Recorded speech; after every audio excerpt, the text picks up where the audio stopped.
Good afternoon, good evening, everybody. Welcome to our webinar today entitled Simultaneous IR and Raman Microscopy, a world first. My name is Mustafa Kansas. I'm the Director of Product Management at Photothermal Spectroscopy Corp. Today I'm really excited to be telling you all about a wonderful world first achievement, and that's simultaneous infrared and Raman spectroscopy. But first, I need to take you through a bit of a journey, some background, and that'll entail who photothermal spectroscopy is. That's maybe a company that you have not heard of, but it has a long and deep history, which I'll outline. I'll take you through some of the current background behind infrared microscopy and some of its current limitations. And then I'll introduce you to the concept of optical photothermal infrared spectroscopy, the Mirage product on which the infrared Raman system is based, and I'll finish off with some examples. The company Photothermal Spectroscopy was created earlier this year with the goal of promoting and creating and developing the Mirage infrared microscope platform. But its history goes back a long way. It was created by the gentleman in those pictures there, but its history goes back to the genesis of Anisys Instruments several years ago. And you might be familiar with Anisys Instruments as the pioneers of AFM IR, otherwise known as nano IR. And over the years, they made that a very successful product line and business that was sold off to Bruker Nano, and photothermal spectroscopy was carved out on the side to start all over again and create and develop a new product line, the Mirage IR microscope. So the obligatory background on infrared microscopy or spectroscopy for any of those in the audience who may not be so familiar, and basically infrared spectroscopy is the study and interaction of how light, infrared light in particular, reacts and interacts with matter.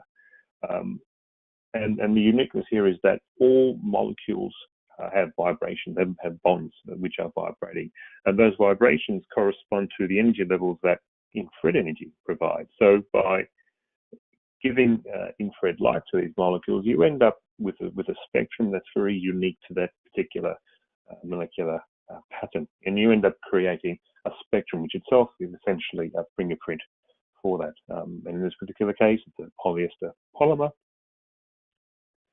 with functional groups which help identify what they are, interpret what they are, and there are commercial libraries consisting of hundreds of thousands of compounds against which you can search. Infrared microscopy, or FTIR, has been around for a while and is applied or can be applied to a whole host of areas ranging from polymers and more so recently life science research. It's a staple within forensics, staple also within pharma, cultural heritage increasingly, geological studies, and also, I haven't listed it here, but increasingly environmental studies, especially when it comes to microplastics. Okay. However, though I just said infrared microscopy is a staple and a sort of workhorse of your analytical laboratory, there are a couple of limitations which does hold it back from performing some key tasks. These are spatial resolution. I mean, you are using a microscope ultimately to look at the very small particles, but at the same time, you're probing those particles or features with long infrared wavelengths.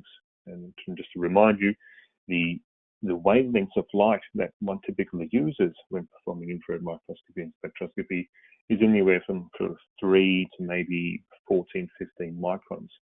And that there is what creates a limit. Your spatial resolution is limited by the laws of physics and optics to about those of your probe light. So typically in the order of 10 to 20 microns for single point microscopy. Secondly, sample preparation can be quite tedious and tricky. If you're working in transmission mode, which is a mode that generally gives you the best quality spectra, the samples need to be cut very thin, in the order of sort of 5 to 20 microns. Will give you good quality spectra, but cutting samples to that length or to that thickness isn't always easy, and requires specialized skills, specialized tools, and a certain degree of luck sometimes as well. Increasingly, people are now using ATR. It's an accessory, attenuated total reflectance. And people use that to avoid having to make very thin cuts. One does not need to cut it anymore, and also one uses ATR to enhance the spatial resolution to get sort of beyond the limits of transmission spatial resolution. However, that does come with some drawbacks. ATR does require sample contact, and anytime you make contact, there's risk of damage. It requires pressure, so often it leaves indentations in your sample. The germanium crystals are often easily scratched and broken, and when they are, they're difficult and expensive to replace. There's also risk of cross-contamination if you're making multiple measurements on the same sample or across different samples. You need to make sure that your crystal is cleaned very well before each measurement. And that's not always possible or not always easy. And also dispersive scatter artifacts. In this example here, I've attempted to show a spectrum of a thin film of polymer methacrylate, so PMMA. And that's an easy spectrum, that's what, or easy measurements. But when we've got particles that are now 5 microns, 10 microns, and 15 microns, in transmission mode, the spectra look awful, really. You're dominated there by various scatter artifacts, which make particular analysis very difficult. And even this example here, which I've taken from that reference there, is one of the better case scenarios. In reflection mode, scatter artifacts are far worse.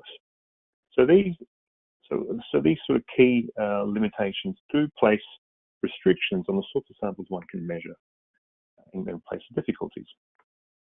And that's really where the Mirage infrared microscope makes its play on making that difference and making accepted limitations no longer. What this now enables is breaking through the diffraction limits. So the first time ever submicron infrared microscopy is possible, and that's real submicron resolution. I'm not talking about pixel size. This is achievable, demonstratable submicron resolution. In fact, it's essentially Raman-like spatial resolution. Many people revert or go to start with infrared, and if that's doesn't have the resolving power, one would go to typically a Raman system for spatial resolution. But in this instance, in this particular setup, you are achieving Raman-like resolution with infrared spectral information. And the infrared is far more rich in information content, and the spectral libraries are far more extensive.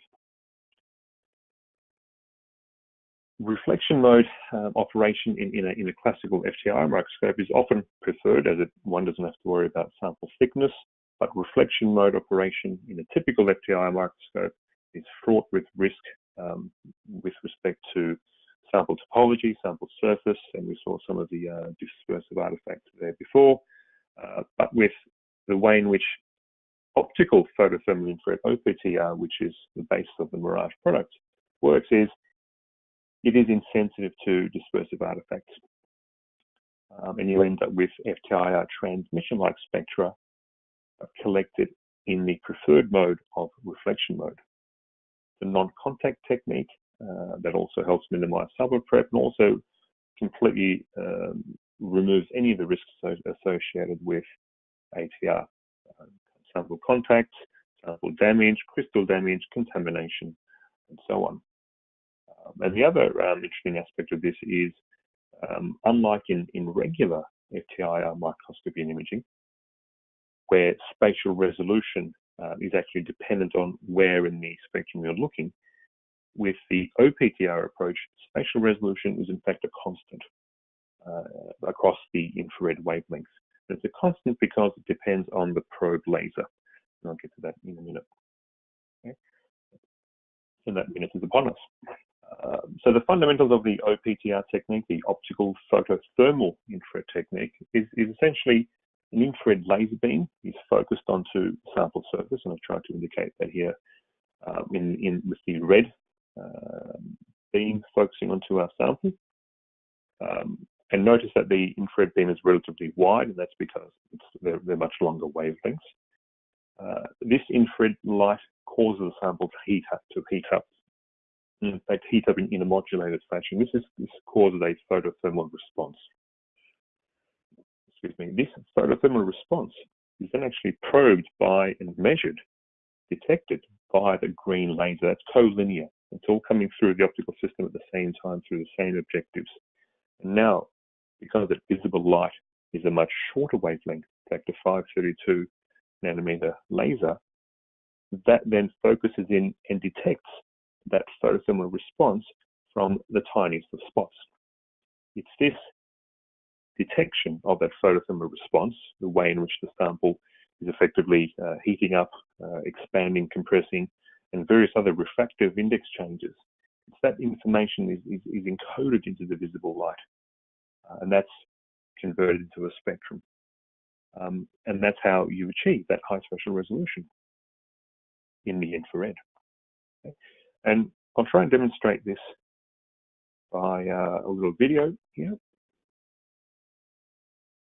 And as always, videos don't always. There we go.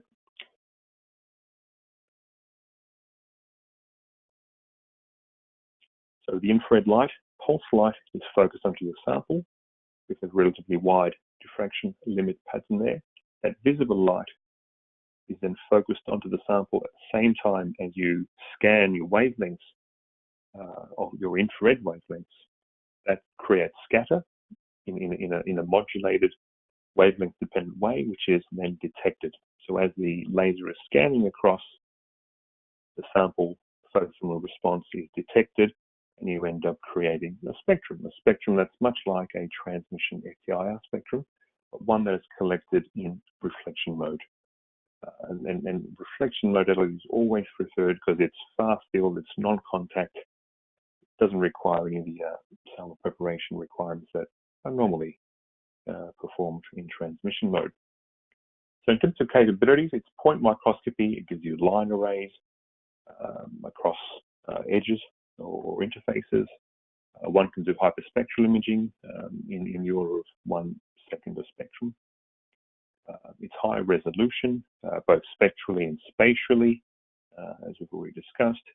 One can ratio various discrete frequency images to each other. One could also do subtractions from one to the other. And the spectra are comparable against the extensive infrared databases for which infrared spectroscopy is so widely used. Okay. And just as an example of how one can obtain transmission-like quality in reflection mode, and if anyone's ever done any reflection mode spectroscopy or microscopy, you'll know that the spectra that you typically obtain are very dependent on surface finish, surface topology. Is it shiny? Is it rough? If it's shiny, you have sort of derivative-like spectra, and there are certain corrections for them, but often these corrections don't work very well. But in this case, I've got an example of PET, PMMA, and polystyrene collected in reflection mode using O-PTIR approach, and the spectra line up essentially perfectly with classical FTIR transmission libraries. And this is a really important point. But I've also been pushing this spatial resolution credentials.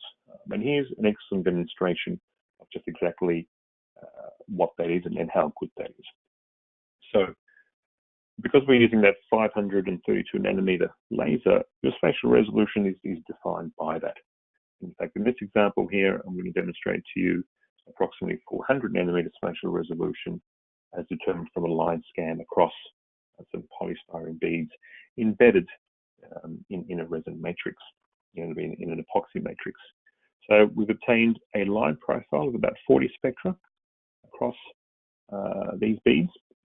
And if we look at the spectra, you can see it's all epoxy, and as we enter this transition zone, I'm calling it, the spectra starts to become an average, and then we've got polystyrene spectra in the middle, and then that transition zone is about 400 nanometers, and then we're back to epoxy as we come out the other side. Okay? And if we plot an edge profile of that, we epoxy to polystyrene to epoxy, that step function there is on the order of 400 nanometers. And that marries perfectly with the expected resolution capabilities just by virtue of the 532 nanometer laser. Okay. Just another example here of spatial resolution credentials. These are 2-point spectra taken 500 nanometers apart on either side of an interface. And you can see that it's not just about spatial or image differences, you actually have true chemical contrast and chemical information differences as well. This would be completely, this is well over an order of magnitude over and above what traditional FTIR is possible, and is exactly where Raman is. Okay. Speaking of which, I'll now move on to perhaps the centerpiece of this webinar, and that's something that I'm incredibly excited about, and everyone I speak to is incredibly excited about. And judging by the turnout today and the registrations, I think there's a lot of excitement around what new opportunities and capabilities this will open up. So this is IR Raman. We're talking about here simultaneous infrared and Raman spectroscopy from the same spot at the same time with the same resolution. This is an absolute world first. There have been attempts in the past to combine Raman microscopy and FTIR microscopy on the same platform, but it has never been from the same spot at the same time with the same resolution. And at the very bottom there's an example here of a PET measurement with infrared and Raman simultaneously. And this is a great example of the complementarity between infrared and Raman. You can see that there are certain vibrational modes, certain peaks that are inactive in one but are present in the other. And in collecting both at the same time, you've got a far more thorough characterization of your sample. Okay? More on that on the next slide. But I also want to introduce another exciting new capability. I mean, so far I've spoken mostly about reflection mode operation with O-PTIR, but there are instances where transmission is beneficial and advantageous. And one example of that is live cell imaging. As I mentioned before, life science research is certainly an expanding field when vibrational spectroscopy techniques are concerned. And in this case, this was a remarkably simple and quick experiment that I did with my own very hands. This was simply cheek cells in water with a thin cover slip on top, measured in transmission mode. And those bright red or pink spots are lipid inclusions, cellular lipid inclusions, and most of these are actually less than 1 micron. So what we're doing here is measuring sub 1 micron cellular features in water, not D2O, but this is H2O. Okay. So let's dive into a little bit more detail around IR Raman. And really, it's a very clever utilization of that probe light. Remember, we've got the tunable infrared laser that's coming through the objective. The visible probe light is made collinear, and that goes down through the objective onto your sample. And that's where your regular mirage, your O-PTIR magic happens and signals are generated. But into that green light, you've also got the Raman effect. In fact, that's exactly why a 532 green laser has been chosen, a Raman grade laser, because as that light is reflected back, a certain portion of that is then sent on to a Raman spectrometer. And so at the same time as your infrared O-PTIR signals are derived and processed, at the very same time, the same thing happens with your Raman signals. So that one laser serves a dual purpose, infrared and Raman. So same spot, same time, same resolution. And this really takes full advantage of that complementarity. We've been taught about how infrared and Raman are sisters or brothers, but now they're almost effectively one family. This opens up whole new data analysis strategies and sample characterization. And in my journey over the last few months and last few weeks, every time I talk about IR Raman, people stop. People, well, I'm going to sit down and listen to this, because it is something that was never thought possible. And I think there's a lot of new opportunities, a lot of new research and new problem solving that can come out of this. Okay. Just an example here of some more data. Here, these are red blood cells, and these are on glass this time. Okay, so your O-PTIR signal, your infrared signal, looks like a typical biological.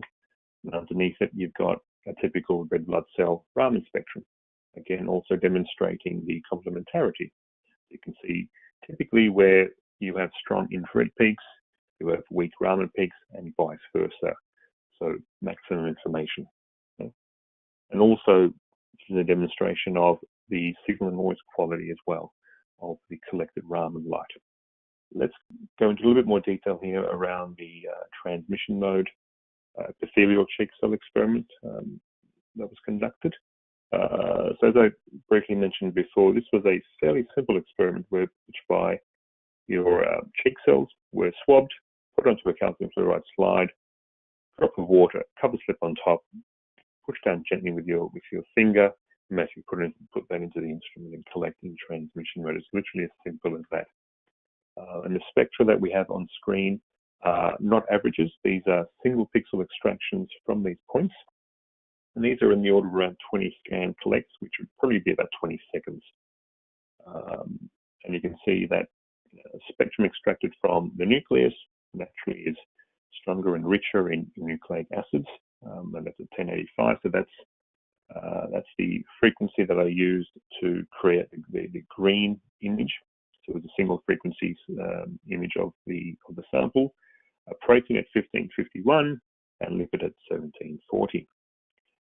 Now, it is important to note here that there's no water correction or no water backgrounding done. So that peak there, in fact, is water. We've got protein behind it or adjacent to it. It's also encouraging to see a very strong, relatively speaking, lipid signal as well. And this is why these lipid inclusions light up so well. And this has generated a lot of interest, especially in the pharmaceutical community, in the pharmaceutical academic community, when it comes to looking at drug interaction, drug uptake, and various other labeling studies as well. It's also important to note that I strongly believe that this is conductable on glass substrates as well. And I'll talk a little bit more about that later. This is another example collected sort of a day or two apart of another cell, another epithelial cheek cell. But this time, some line scans were taken across it just to demonstrate that, in this case, here in the center, which is the nucleus here, it's just a lot more dense, so you've got more DNA, but you've also got a lot more protein there as well. And where you've intersected a lipid inclusion, naturally the lipid peaks there are lighting up. All of these were at 0.5 micron spacing, as was the previous image. So all of the images were collected at 0.5 micron intervals spatially. Okay. I now want to take you into more of a broader applications overview when it comes to the fundamental Mirage O-PTIR product itself. And much like infrared and FTIR microscopy, the application areas are vast and broad. In fact, the statement at the bottom there, I think, is a very important one, and says really that whenever FTIR microscopy used, Mirage can make the same measurement but at high spatial resolution. Okay, often people have turned to Raman because FTIR microscopy wasn't able to provide the spatial resolution required. Your FTIR or the IR is usually your first go-to technique, and then you fall back to something else if the resolution isn't there. But in this case, and from now on, that first technique is the one that also provides you with the best spatial resolution. Now, often when one goes to Raman, though it has great spatial resolution, it often ran the risk of fluorescence. And often came with poor sensitivity, because Raman sensitivity is orders of magnitude generally worse than the infrared. So it's now the best of both worlds. We've got the sensitivity advantages of infrared, without any of the fluorescence risks, and you've got the wealth of spectral library and interpretability. Okay. This example is a good one to show you why the reflection mode is a preferred mode, a non-contact preferred mode, because in this particular case, this was a polymer product that had a recess in the middle there. Now, if you just see the outside here is in fact in focus, this ring-like structure, but in the middle there, that's actually recessed about 20 microns down. In fact, if we move the stage up to bring that into focus, you can see now that that part is in focus. And this particular example, identifying what the contaminant in that center part was of critical importance. Certainly one that ATR would not work, and ATR must really only work on flat samples. It cannot get into those sort of crevices, those nooks and crannies. But O-PTIR, being a far field reflection technique, was able to get into that sort of 20 micron recess and collect spectra, transmission-like spectra from that recess in reflection mode. And running that through a library was clearly a deposit of calcium stearate. Okay? And this just simply is not possible with regular FTIR microscopes. And in this particular case, this wasn't even so much about the spatial resolution, it was more about accessibility. A lot of industrial products, a lot of high-tech electronics, semiconductor products have various topology to them, and often those defects are sort of buried away or hidden away in little crevices, and now they're accessible. Okay. Here's an example of a pharmaceutical polymer drug blend, and in this case, what's really important is again the resolution. So it's really all about understanding what's happening at the interfaces, understanding what's happening at with those very, very small features and particles. In this case, this is a simple 2-frequency image, one at 1760, one at 1666, of PLGA and dexamethasone. And the chemical contrast is relatively simple in this case, but often it's a question of what's happening at the interface, what's happening with those very small particles that are otherwise invisible with your regular FTIR microscopes. And often, when one has to go to Raman to do this, you run the risk of fluorescence, or to avoid fluorescence. Working at longer wavelength excitation lasers means your sensitivity drops dramatically, which also makes sometimes the experiments quite impractical. As I mentioned before, this is primarily done with infrared lasers, infrared QCL lasers, whose spectral range is in the order of sort of 1800 to about 800 wave numbers. But for times when access to the high frequency end, where there are a bit more sort of group frequency information, a bit more interpretable information, your OH, NH, CH regions, for that, there's also the option to use an OPO laser. That then gives you access from around 2700 up to around 3600, covering those key high frequency functional groups. This is an example of a multi-layer polylaminate, polymer multi-laminate, showing you how all of those features are clearly discernible and interpretable. Okay. Here's another example. Polymer laminates always make great images, great demonstrations as well, which is why you'll see a few of them today. This is a hyperspectral image of a complex multi-layer laminate.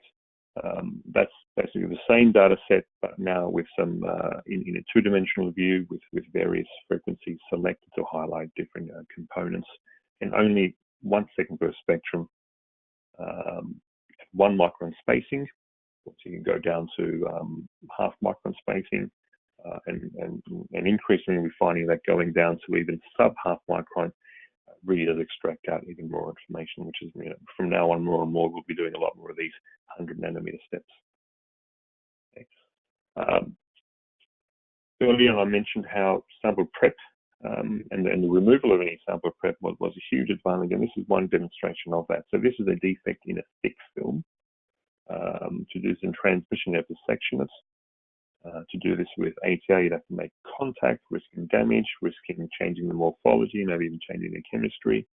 But with the O-PTIR approach, one can collect spectra from fixed samples in reflection mode and obtain information-rich, interpretable, searchable infrared spectra. And in this particular case, it showed that there were differences in crystallinity, which was giving rise to this visible defect. Getting near the end here, another example of a biological. These are some bone sections, and many sort of infrared microscopes and imaging systems typically operate at much larger pixels. We're talking several microns, even up to 25 microns. And this is meant to illustrate this big blue square, what a 25 micron pixel would look like versus a half micron spot from which we collect that information. So again, just to demonstrate sensitivity advantages here, this is a single pixel, 1 second spectrum, no smoothing whatsoever. And that there is phenomenal sensitivity. And that really lends itself to fast hyperspectral imaging, being able to pick up subtle variations, subtle differences. And in a lot of these biologicals, the differences are very subtle. So you do need to rely on having excellent quality signals and noise. That's exactly what you have here. And I find another great demonstration of benefits and just how it overcomes a lot of these. I keep saying these accepted limitations, and there are really no more. Again, if anyone's ever tried doing a reflection measurement of a fiber, of some cloth, of some fabric, or an individual strand or fiber, you'll know that it's practically impossible. But in this approach, the O-PTIR Mirage approach, simply focusing in and targeting a fiber generates a pristine transmission-like infrared spectrum that's fully interpretable, fully searchable, without any dispersion or scatter artifacts. So regardless of what your sample shape and size is, whether it's a micron, 5, 10, or 20, the spectra don't change. The spectra are insensitive to shape, size, and format, which is a complete opposite, of course, what happens with reflection mode infrared. And I believe, especially in fields like in forensics, where things are particulate, things are small, things are fibrous, but at the same time, you're making critical decisions based on the information that you get back. You need to make sure that spectral information is true, is robust, is repeatable. And by removing these pesky dispersive artifacts, that's exactly what this gives you. And that's, for me, going to open up another huge swathe of opportunities in applications. I think I touched on this before. Transmission mode through thick films on glass. We've all probably been taught, and we know that glass is generally incompatible with infrared when it comes to transmission mode. And glass cuts off anything sort of beneath 2700 wave numbers. So all of your rich fingerprint information is gone. You just can't get that through typical infrared transmission. And then many people resort to more exotic infrared transparent, more expensive and fragile substrates like calcium fluoride, zinc selenide, and so on. But with the O-PTIR approach, what really happens is, you can then put a thin sample or a thick sample on top. In this case, this is about a 50 micron thick polystyrene film. As the infrared light comes down, that photothermal effect is happening at the top few microns of that sample. And as that green light is collinear and passing through and picking up that photothermal effect, it's effectively encoding that into the green laser. And once that's encoded into the green laser, that green laser is then free to pass through the glass slide, unhindered, unadulterated, and then straight through to your detector for conversion into an infrared spectrum. So the spectra that I show above here are polystyrene spectra from a thick film sitting on glass, measured in transmission mode. Okay. I'll let that sink in for a little while. Okay. And then really my final slide, my take-home messages, you know, as you go away and process what you've heard today, I really want you to sort of remember these, please, and think about how with this approach we are now going beyond the traditional known and accepted limits of infrared microscopy. Now submicron resolution is readily available. This is not, I repeat, not small pixels. These are true resolution, and as I've demonstrated to you. Now live cell imaging as well. Again, you know, people often go to synchrotrons to punch through water. That need not happen anymore. In fact, even at synchrotron, you cannot get submicron resolution that we so readily get here. Non-contact reflection modality gives you a lot more practical, a lot more ease of use. You don't have to touch things. You can be far field. It can be several millimeters. Well, the working distance are typically about 8 or so millimeters. Scatter artifacts are gone. It's insensitive to shape size of your particle, of your sample, and even glass substrates are interestingly suitable. And I'll finish off on perhaps the centerpiece and the bit that's, you know, most exciting to me and those that I speak to, and that's IR-Raman. Okay, for the first time, submicron simultaneous infrared Raman from the same spot at the same time and the same resolution. And I'm on that note, and we've got certainly several minutes to field any questions. I'd be more than happy to discuss any technical, any application-based question. Okay, so a couple of questions coming through. The first one here is regarding the different sections of polymer and sample impurities. How are the samples physically moved and viewed? All right, well, very early on, I showed a picture of the instrument. The instrument's basically a microscope as one would normally know it. There are objectives, there's a motorized stage, there's software controls to move it around. So the samples would be mounted on basically anything, but often a glass slide is a very convenient and readily accessible mount. You put that onto your stage just with a usual visual microscope. You would locate it, get it into focus, find your area of interest, and then fire away, collect images, collect spectra. And so it's familiar shapes, format of instrument and operation. Let's answer that. Second question is it possible to use different wavelengths for the probe laser? Certainly, in the technique is not dependent on a given laser. And at the moment, we've standardized on the 532, as it's also a very common Raman laser. But certainly other lasers are also possible. There are, yeah, so that's something that you'd have to come and talk to us about, and we'll see what we can do. But theoretically, fundamentally, it is probe laser independent. Of course, the shorter probe lasers will also give you better resolution. Another good question here, and one that I actually failed to mention, so thank you for reminding me. The question is Raman spectral region, what is the Raman spectral region essentially? And that's one of the beauties of Raman, is that it has a far broader spectral coverage, one that usually the infrared, be it laser-based or an STI, cannot access.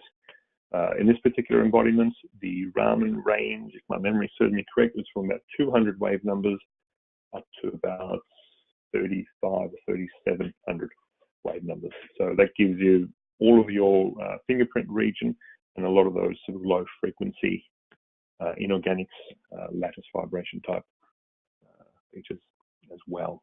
So what is the lower limit in lateral resolution? I assume that means what is the best lateral resolution?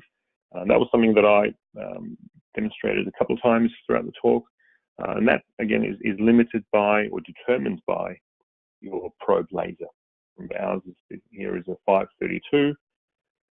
Together with the numerical aperture of the objective, that kind of focuses that down to about a 0.5 or a tad under 0.5 micron spot. So just theoretically, that's what you'd expect, and experimentally, that's exactly what we're seeing as well. So in that line profile, we showed a 400 nanometer depth function. There's one question here that's, what is the acquisition time, say, for a 128 by 128 pixel hyperspectral image? Well, it's a pretty simple case of maths here. It's about a second per full range spectrum. And remember, with the Raman simultaneous as well, you actually end up with two data sets taken at the same time. So that's also, I think, an important consideration when considering overall time of measurement. But it's about a second per spectrum when you're doing the full wavelength. When you're doing discrete frequencies, it's then fractions and fractions of a second per pixel. What is the spectral resolution of the Raman spectra? The spectral resolution depends on the grating you use, and that also impacts on the spectral range as well. And there are three options available with the particular spectrometer that we use. And from memory, the widest spectral range had about a spectral resolution of maybe 4 to 5 wave numbers, and there are high spectral resolution gratings that also come with a narrower range as well. So, does the O-PTIR come with temperature CO2 controlled indicator for light cell measurements? Well, for those sorts of accessories, we'd rely on standard third-party optical microscopy tools, and there are a variety of suppliers out there that have such incubators for regular optical microscopy work or Raman microscopy work. So any one of those tools are also very much readily compatible with the stage and the form factor of the microscope.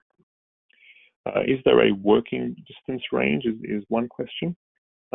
Certainly. So we've got two objectives on the system. One is a reflective objective for both visible and infrared operation, and that has a working distance of about 8 millimeters. And I am actually exploring some longer working distance options as well, but at the moment it's 8 millimeters. And we have a lower magnification, wider field of view, 10x glass objective, and that has a much longer working distance into the low teens, if memory serves me correct. There's a question here about sampling depth. And the sampling depth is in the order of a few microns from our experience and from theory. We probably get a few microns depth of penetration there. And I think with that, everybody, thank you again so much for your time and taking the time out. I know everyone's time is precious, but hopefully you share my enthusiasm, my excitement. Please do reach out to us through contact. Reach out to me or through our website for further information. So I bid you a good day, and thank you again. Bye, everybody.